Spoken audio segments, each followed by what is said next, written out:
Ate May, ano po ba yung proseso pag bumili ng bahay? Ang usual process pag gusto na ninyong bumili ng bahay is una, magpapa-pre-approve kayo para alam na ninyo kung anong magiging budget ninyo at saka yung price range na dapat ninyong tingnan. Pangalawa is maghahanap na kayo ng property.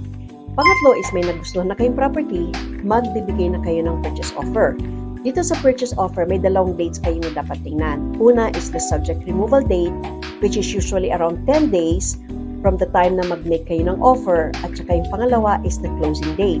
Ito naman yung time na mapapasa inyo na yung property, which is usually from 1 month, 2 months to 3 months from the time you make purchase offer.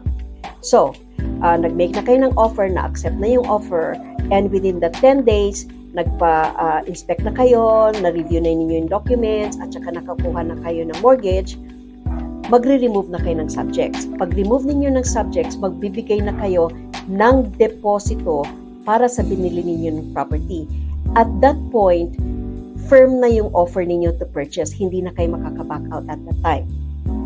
So, after kayo mag-remove ng subjects, maghihintay na lang kayo ng closing date.